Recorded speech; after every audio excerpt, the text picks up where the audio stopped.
എന്തിനാ വെറുതെ? ചന്ദ്ര വിശ്രമിക്ക്, എല്ലാം മറക്കാൻ ശ്രമിക്ക്. അതിന് കഴിയട്ടെ എന്ന് ഞാൻ പ്രാർത്ഥിക്കാം.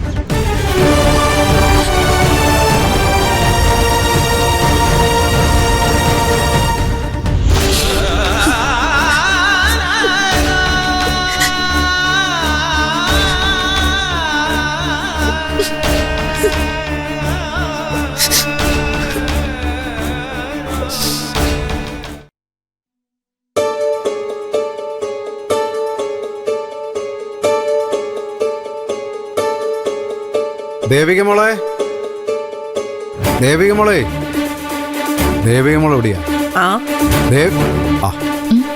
എന്താ മോളെ, അച്ഛനെ ദാഹിക്കുന്നു, കുടിക്കാൻ കുറച്ച് വെള്ളം അടിഞ്ഞു. അതെന്താ എന്നോട് പറഞ്ഞാല്? ഓ എന്റെ പാർവതി, ഭക്ഷണമാണെങ്കിലും വെള്ളമാണെങ്കിലും സ്നേഹത്തോടെ തരണം, അല്ലെങ്കിലേ അത് വിഷമാവും.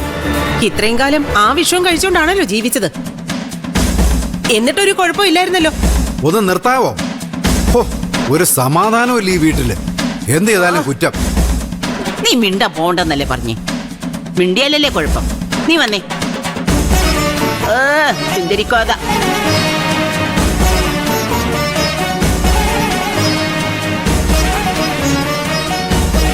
അല്ല മോളെ, അത്യാവശ്യമായിട്ട് എന്താ കാണണമെന്ന് പറഞ്ഞു? അച്ഛാ, ഫോണിലൂടെ പറയാൻ പറ്റാത്തോണ്ടാ നേരിട്ട് പറയാന്ന് വിചാരിച്ചത്. നമ്മുടെയൊക്കെ ഫോൺ ടാപ്പ് ചെയ്യുന്നുണ്ടോന്ന് അറിയില്ലല്ലോ.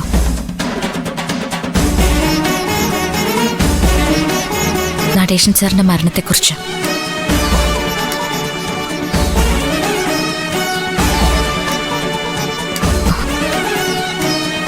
അന്നത്തെ ദിവസം അച്ഛനെ കൂടാതെ മറ്റൊരു അതിഥി കൂടി ആശുപത്രിയിൽ ഉണ്ടായിരുന്നു. ആരാ മോളെ? ശരത്ത്. അവനെന്തിനാടെ പോയെ? അതറിയില്ല അച്ഛാ. പക്ഷെ ശരത്ത് അവിടെ ചെന്നിരുന്നു. അതെന്തിനാ പോയത്? ആ പോക്കും നടേശന്റെ മരണവും തമ്മിൽ എന്തെങ്കിലും ബന്ധമുണ്ടോ? ഇതൊക്കെ പുറത്തു വരാനിരിക്കുന്നേ ഉള്ളൂ. അന്വേഷണം കൃത്യമായിട്ട് നടക്കുമെന്നേ ഞാൻ കരുതുന്നില്ല. അത് പാർഷ്യലായിരിക്കും, ചിലർക്ക് വേണ്ടി നടത്തുന്ന ഒരു പ്രഹസനം. അത് വന്നു നിൽക്കുന്നത് നമ്മുടെ മുൻപിലായിരിക്കാനാ സാധ്യത.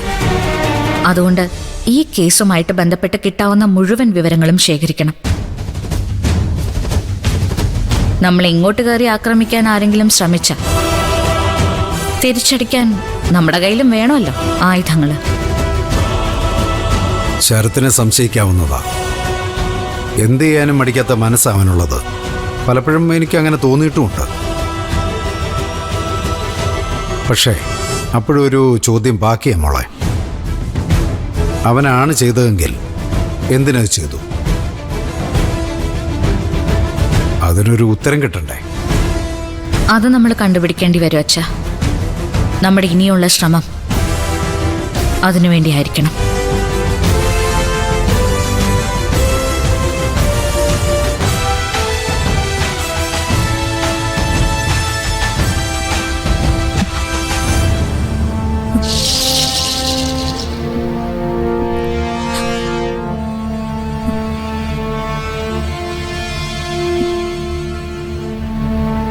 ഒരു തുമ്പും കിട്ടുന്നില്ല. പ്രാഥമികമായിട്ട് അന്വേഷിച്ചപ്പോ വിഷം ഉള്ളിൽ ചെന്നു എന്നല്ലാതെ അതൊരു മർഡർ ആവാനുള്ള സാധ്യത കാണുന്നേയില്ല. സൂക്ഷിച്ച് നോക്കാത്തത് കൊണ്ടാ ഒന്നും കാണാത്ത. എന്റെ അച്ഛൻ ആത്മഹത്യ ചെയ്യില്ലെന്ന് അറിയാവുന്ന ആളല്ലേ നീ? ഒരാൾ ആത്മഹത്യ ചെയ്യണമെങ്കിൽ അതിനെന്തെങ്കിലും കാരണം വേണ്ടേ? എന്റെ അച്ഛൻ അങ്ങനെ ഒന്നും ഉണ്ടായിരുന്നില്ല. അല്ല, കല്യാണം മുടങ്ങിയതുകൊണ്ട് അതൊരു കാരണമേ അല്ല എന്റെ അച്ഛന്. എന്തെങ്കിലും ഒരു സംഭവം ഉണ്ടാവുമ്പോ പെട്ടെന്ന് തളർന്നു പോകുന്ന പ്രകൃതക്കാരനായിരുന്നില്ല എന്റെ അച്ഛൻ.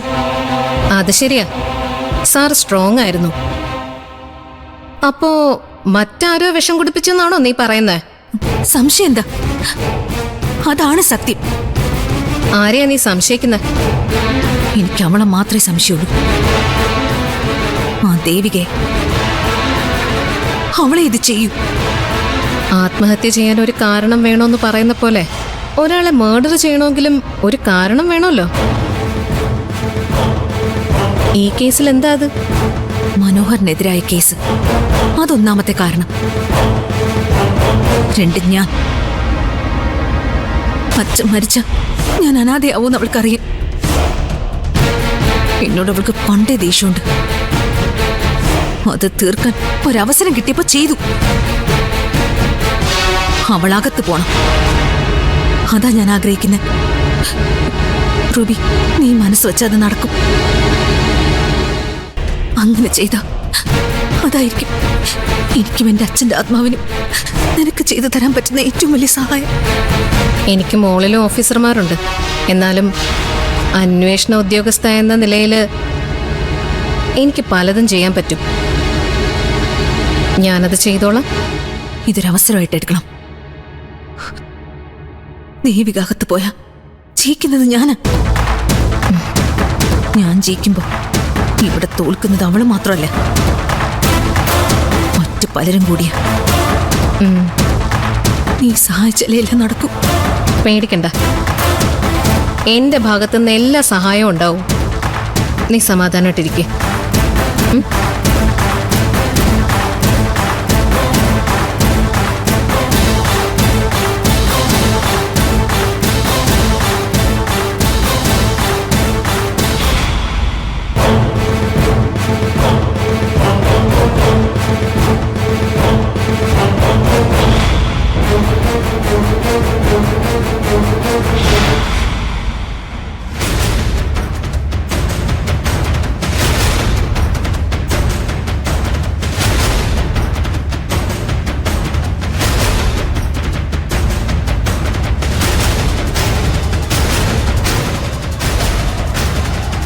ചില സംശയങ്ങൾ നേരത്തെ ഉണ്ടായിരുന്നു. അതൊന്ന് ക്ലിയർ ചെയ്യാൻ വേണ്ടി വന്നതാ. വളരെ വിദഗ്ധമായിട്ടാ കൊലയാളി ഈ മർഡർ നടത്തിയിരിക്കുന്നത്. മർഡറോ? അതെ, മർഡർ. എന്താ സംശയമുണ്ടോ? അല്ല, വിഷം ഒളിച്ചെന്നിട്ടാണല്ലോ മരിച്ചത്. ആത്മഹത്യ ആയിക്കൂടെ? അങ്ങനെ അല്ലെന്നാ ഞങ്ങൾ കരുതുന്നത്. അതിന് പറ്റിയ തെളിവുകളും ഞങ്ങൾക്ക് കിട്ടിയിട്ടുണ്ട്. വേറെ ആരുമല്ല,